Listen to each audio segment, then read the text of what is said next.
If you dance this waltz, I'll marry my son to you." William Thompson III sneered loudly enough for all of Manhattan's elite to hear, pointing his champagne glass at the black woman who had just stumbled and dropped a crystal tray on the marble floor of the ballroom. The deafening sound of shattering glass silenced the 200 guests at the opening party for Thompson Holdings' new skyscraper. All eyes turned to Kesha Williams, 35, who had been working as a contract cleaner at the gallery event for just 3 weeks. "Dad, you're being ridiculous," whispered Jonathan Thompson, 28, embarrassed by his millionaire father's cruel joke.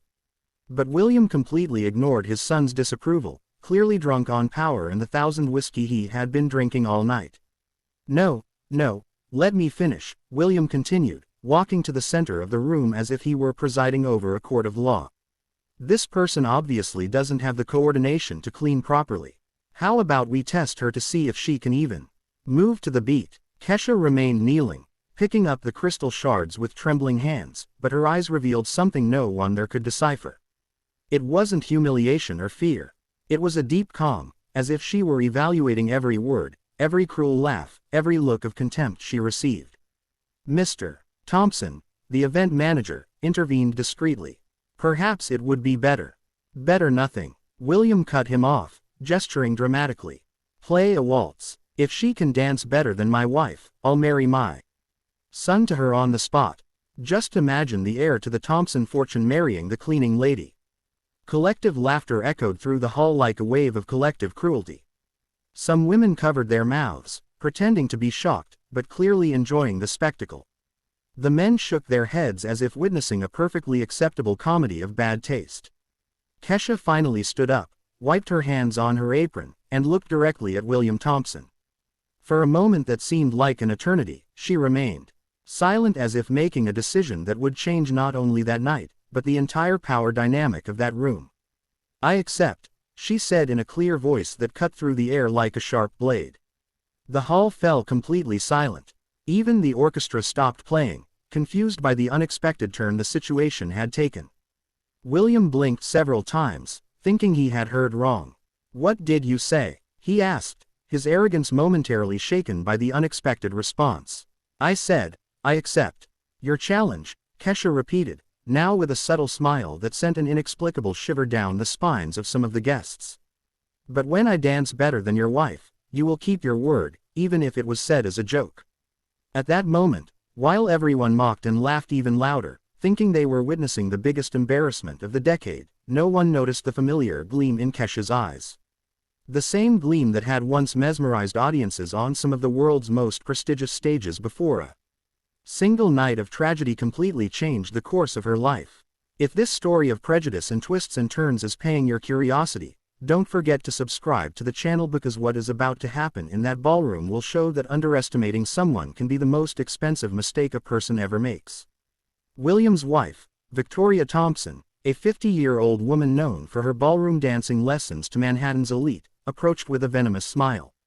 "Darling, do you really think I need to lower myself to compete with this?" she said, gesturing dismissively toward Kesha. "Don't be modest, Victoria," William replied, clearly enjoying the situation. "You won that Club Waltz trophy last year. That should be more than enough for this demonstration." Kesha watched silently, but her mind flew back 15 years when she was known as Kesha Morrow, principal dancer with the American National Ballet. She remembered the nights when entire audiences rose to their feet in ovation, the reviews that compared her to the greatest ballerinas in history, the feeling of flying across the world's most prestigious stages. It had all ended in one tragic night. A special performance for the political elite, a car accident on the way home, 3 months in a coma, and a cruel awakening to reality. Her legs would never be the same again. The doctor said she would be lucky if she could ever walk normally again. "Dance professionally? Impossible, Jonathan," said William, turning to his son. "Go get your camera. I want to record this moment for posterity. The day a cleaning lady tried to pass herself off as a dancer at my event." Jonathan hesitated, clearly uncomfortable. "Dad, this has gone too far. The girl was just doing her job." "The girl," William cut him off sarcastically, "accepted the challenge, and now she's going to entertain us." Or would you rather I tell your girlfriend about that embarrassing situation last week? Jonathan's face palled. Kesha realized that blackmail was involved. Yet another demonstration of the toxic control William exerted over everyone around him. Put the music on, William ordered the DJ. And place your bets. $500 for those who bet on my wife to win. $1,000 for those brave enough to bet on the employee. Cruel laughter echoed through the room. Some guests actually began placing bets, treating the situation as free entertainment. Victoria positioned herself in the center of the dance floor, doing a few theatrical stretches to show off her experience. You know what, William said, approaching Kesha with a wicked smile. When you lose, and you will lose, I want you to get down on your knees and apologize for wasting everyone's time. And then, obviously, you're fired. It was at that moment that something changed in Kesha's eyes. The same determination that had led her to dance on international stages. The same strength that had made her fight through months of physical therapy just to walk again. The same dignity that had kept her alive when she lost everything she had worked for her entire life. Mr. Thompson, she said with a calmness that sent an inexplicable chill down the spines of some of those present. When I win, and I will win, I want you to keep your word about the marriage. But I also want something else. William raised his eyebrows, amused by her audacity. Oh, she wants to make demands now. Very well, amuse me. What else do you want besides marrying my son? I want you to admit in front of all these guests that you judged a woman wrongly based on the color of her skin and the work she does. And I want a public apology. The room tensed. Some guests whispered among themselves, recognizing that the situation had taken a more serious turn than they had expected. William laughed loudly. You've got guts. I'll give you that. All right, I accept. But when you make a fool of yourself, you'll leave here not only without a job, but without any dignity left. What William Thompson III didn't know was that he was about to face not just a cleaning lady with a mysterious past, but a woman who had lost everything once and knew exactly how hard it was to fight for every crumb of respect in a society that had rejected her. While Victoria prepared herself with basic ballroom dance moves, across the dance floor, a silent storm was brewing. Because there is a brutal difference between someone who learned to dance as a hobby and someone who was born to make dance her universal language, even when fate tried to take it away from her forever. While Victoria warmed up with basic ballroom dance moves, Kesha stood motionless in the corner of the dance floor. But her mind was working like a precision machine. 15 years of brutal physical therapy, of learning to walk again, of accepting that she would never be the same had forged in her a resilience that none of those spoiled rich kids could understand. Look at her, one of the guests whispered to her friend. She's probably never stepped on a dance floor in her life. What unnecessary humiliation. William Thompson circled the room like a satisfied predator, collecting bets from the guests and deliberately increasing the humiliation. $500 says she can't even make it through the song without tripping, he announced, raising a glass of champagne. $1,000 for anyone who bets she'll run out in the middle of her performance. Laughter echoed throughout the room, but Kesha noticed something William didn't. His son Jonathan wasn't laughing. In fact, the young man seemed increasingly uncomfortable with the whole situation, shifting uneasily near the wall and avoiding the gaze of the crowd. It was then that she noticed something familiar about Jonathan's face. It wasn't the first time she had seen him.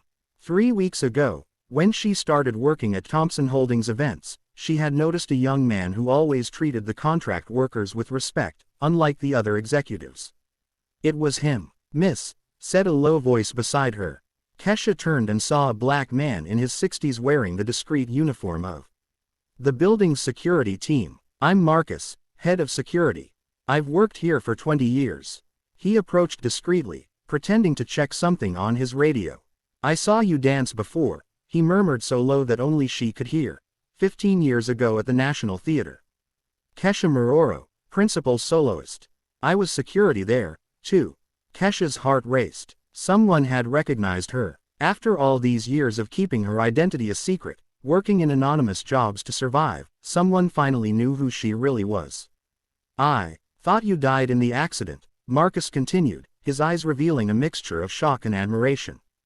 The newspapers said you'd never dance again.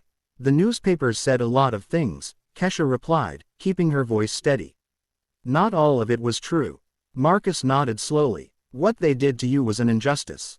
And what they're doing now, he glanced in William's direction, who was still laughing loudly, is even worse. At that moment, Kesha made a decision she had been putting off for 15 years. Not just about dancing, but about who she really was and what she was willing to reveal to the world. Marcus, she said, I need a favor. After I dance, no matter what happens, I need you to record everything that follows, especially the reactions. He looked at her confused, but nodded. Sure, but why? Because Kesha smiled for the first time that night.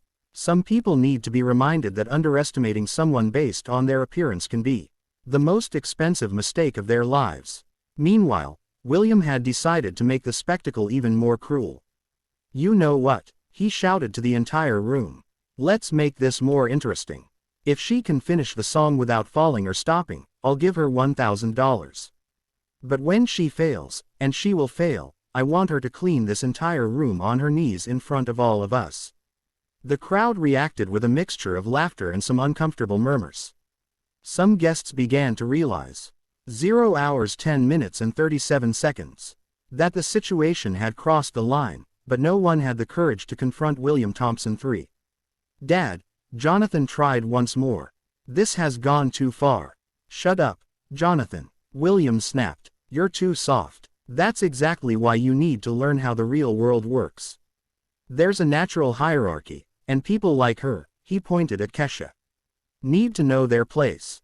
It was at that moment that Kesha began to move, not to position herself on the dance floor, but to stretch. The 0 hours 11 minutes and 7 seconds. Movements were subtle, almost imperceptible to most of those present, but Marcus recognized them immediately. They were the preparatory exercises she did before every performance at the National Theater. My God, Marcus muttered to himself. She's really going to do this. Victoria Thompson, realizing that attention was beginning to turn to Kesha, decided to begin her presentation. Start the music, she ordered. Let's get this charade over with. The DJ, clearly uncomfortable. 0 hours 11 minutes and 36 seconds. With the whole situation, put on a classical waltz. Victoria began to dance alone, executing competent but predictable ballroom dance moves. She had learned to dance at elite clubs with expensive private teachers, but her technique was clearly amateurish by professional standards. Still, she received polite applause from the audience. After all, to that audience, she represented everything they considered appropriate. Rich, white, educated in the best social circles. Well done, dear, said William. 0 hours 12 minutes and 6 seconds. Applauding exaggeratedly. Now it's time for our guest artist. Kesha slowly walked to the center of the dance floor. Each step was measured, controlled, laden with a dignity that began to make some of those present uncomfortable. This was not how a defeated person was supposed to behave. What song would you like? Asked the DJ, more out of politeness than genuine consideration. The same one, Kesha replied simply. But from the beginning, William. 0 hours 12 minutes and 34 seconds. Laughed. Oh, she wants a second chance. How lovely. All right, play the song. Let's see how long she lasts before she gives up. What none of them knew was that Kesha had strategically chosen that song. It was a waltz she had danced hundreds of times during her career. One of the pieces she knew by heart, which flowed through her muscle memory like second nature. More importantly, it was one of the last performances she had given before the accident. A night when she had received 0 hours 13 minutes and 1 second. A 5-minute standing ovation at the National Theater in a performance that critics had described as transcendent and one of the most emotionally devastating performances in the history of American dance. As she waited for the music to begin, Kesha closed her eyes and allowed her memories to take her back to that night 15 years ago. She remembered the feeling of flying across the stage, the deep connection with each musical note, the absolute certainty that she had been born to do this. The doctors had said she would never dance. 0 hours 13 minutes and 29 seconds. Again, the media had speculated that her career was definitely over. She herself had believed it for years until slowly, painfully, she began to rebuild not only her muscles but her relationship with dance. She had never returned to the stage. She had never tried to resume her career. But she had never stopped dancing in secret alone during the most difficult moments of her new life.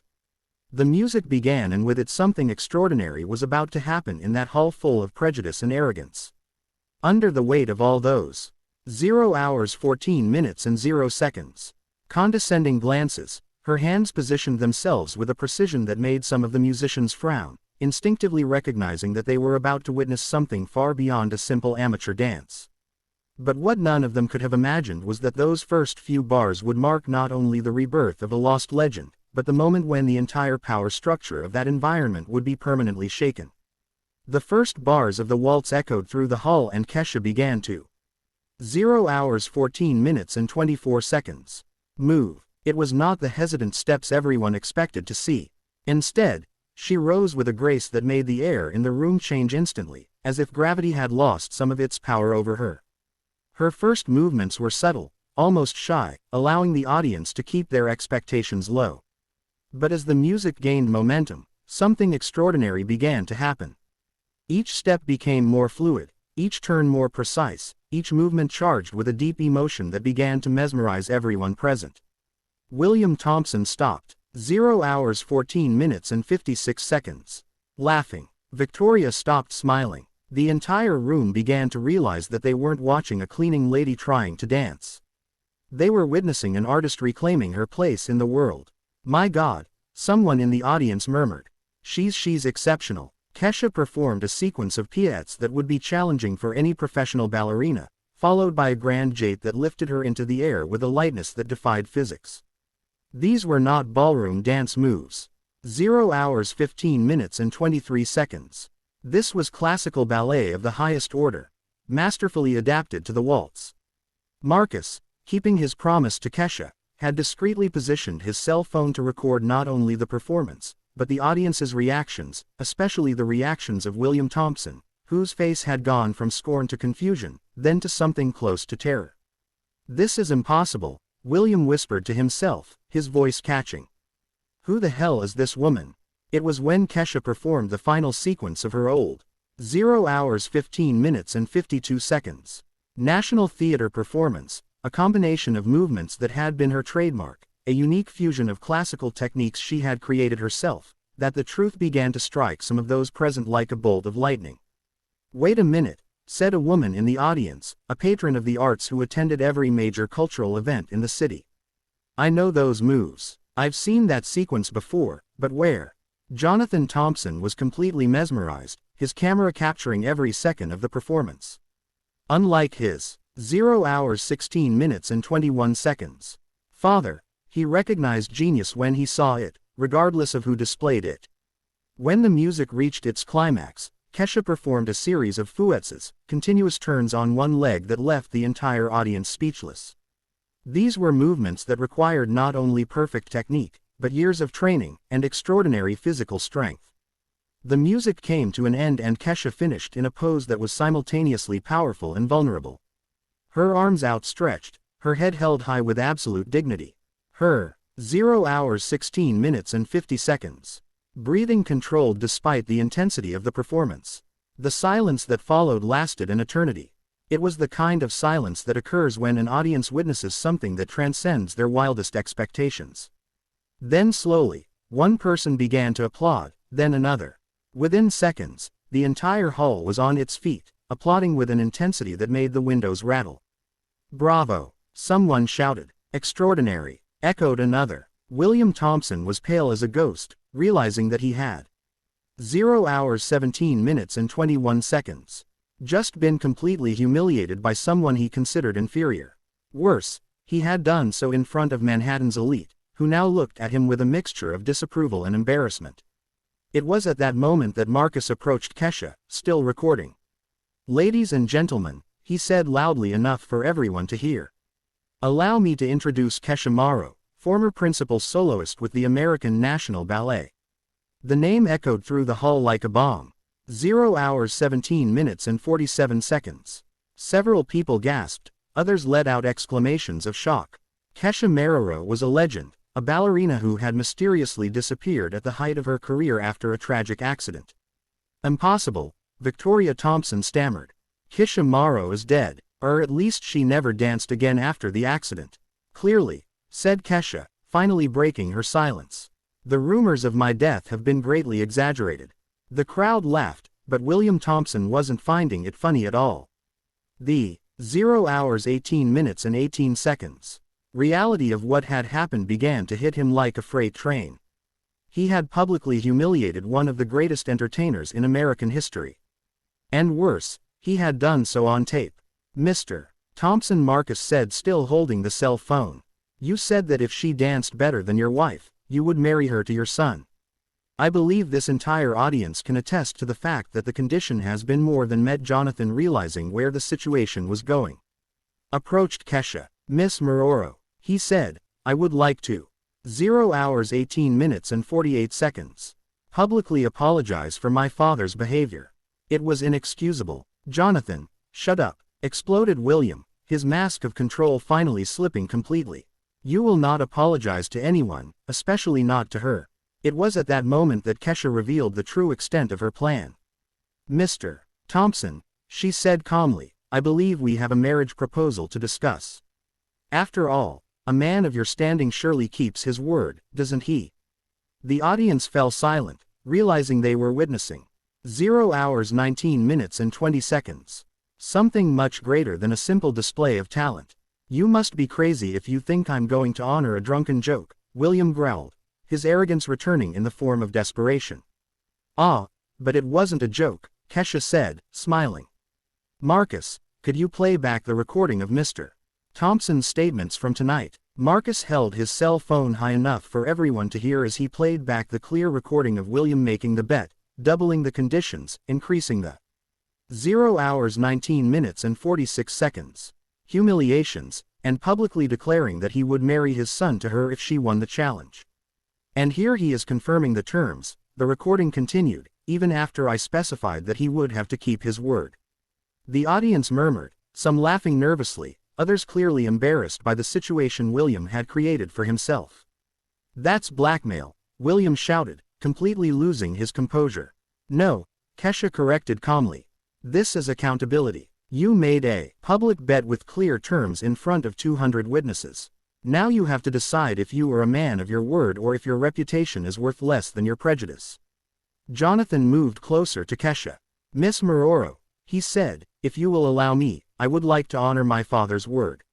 Not because I am forced to, but because any man would be honored to marry someone of your talent and dignity. The audience murmured, surprised by the unexpected romantic turn. William was now visibly shaking with rage. Jonathan, if you do this, 0 hours 20 minutes and 47 seconds. You're out of the company, out of the family, out of everything. Then so be it, Jonathan replied, extending his hand to Kesha. Some things are more important than money, Dad. Like having integrity. Kesha looked at the outstretched hand, then at the audience, then at William Thompson, who was clearly having what appeared to be a nervous breakdown in public. Mr. Thompson, she said, 15 years ago, people like you decided I had no value after I became imperfect. Today, you tried to humiliate me based 0 hours 21 minutes and 17 seconds on the color of my skin and the work I do to survive. But you know what I've discovered? True nobility doesn't come from inheritance or bank accounts. It comes from how we treat other human beings when we think no one is watching. She turned to Jonathan. Your son seems to have learned that lesson despite your best efforts. As for the proposal, she smiled. I'll accept dinner with him, but marriage? Well, that's something two people decide together based on love and respect, not 0 hours 21 minutes and 46 seconds. Humiliating bets. The audience erupted in applause again. But this time, it wasn't just for the dance. It was approval for the dignity and wisdom Kesha had shown. William Thompson, realizing that he had lost not only the bet but the respect of everyone present including his own son, muttered something about leaving it to the lawyers and left the hall, followed by Victoria, who was clearly mortified by the whole situation. Marcus stopped recording and approached Kesha. This is going to be very interesting when it hits social. 0 hours 22 minutes and 14 seconds. Media, he said with a smile. And as Manhattan's elite continued to process what they had just witnessed, a lesson in prejudice, humility, and the difference between social class and true class, one question remained in the air. How would William Thompson, a man who built his empire on his reputation, deal with the fact that his arrogance and prejudice had been exposed in the most public and humiliating way possible, and that this exposure was about to spread far beyond that ballroom? Marcus's 0 hours 22 minutes and 40 seconds. Recording spread across social media like wildfire. In less than 24 hours, Millionaire humiliates legendary ballerina had become a worldwide trending topic, racking up millions of views and indignant comments. William Thompson III woke up the next day to discover that his company had lost $3 million contracts overnight. His partners were demanding an emergency meeting and his wife Victoria had locked herself in their bedroom, refusing to appear in public. "Dad," Jonathan said when he found his father in his office. 0 hours 23 minutes and 10 seconds. Surrounded by newspapers with devastating headlines. "The board has voted. You have 1 hour to resign or you will be removed by force." William looked at his son, seeing for the first time not submission, but determination. "You did this," he murmured. "You betrayed me." "No," Jonathan replied calmly. "You betrayed yourself the moment you decided your arrogance was worth more than your humanity." Meanwhile, Kesha was being bombarded with offers. 3 international ballet companies wanted her to choreograph special performances. 0 hours 23 minutes and 44 seconds. Lincoln Center had called offering a solo event. Hollywood producers were interested in turning her story into a movie.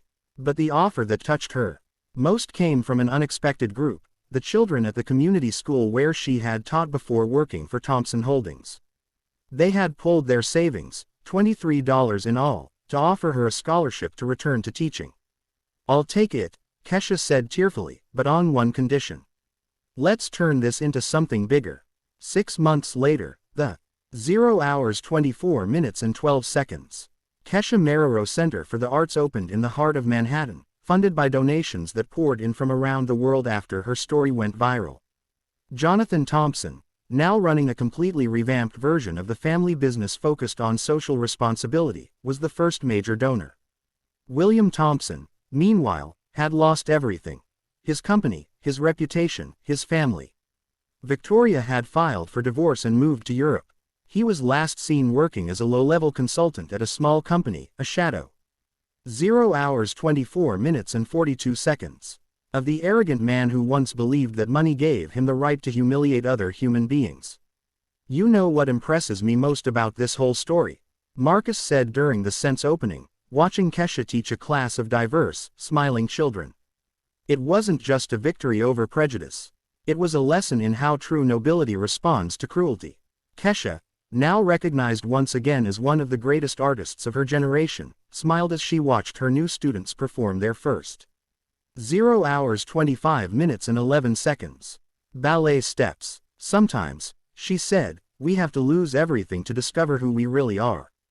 And sometimes people have to lose everything to learn who they should never have tried to be."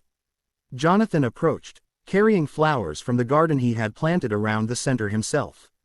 "Ready for dinner?" he asked, offering his arm to Kesha. "Ready," she replied, accepting not only his arm, but the new life she had built on the ashes of her old one. Kesha's true revenge wasn't destroying William Thompson. It, 0 hours 25 minutes and 40 seconds, was building something so beautiful and inspiring that his cruelty seemed insignificant in comparison. She proved that when we face prejudice with dignity and respond to hatred with excellence, we don't just win, we transform the world around us. What about you? Have you ever faced someone who tried to diminish your dreams based on prejudice? Tell us your story in the comments and subscribe to the channel for more stories that prove that the best response to those who underestimate us is simply to be extraordinary.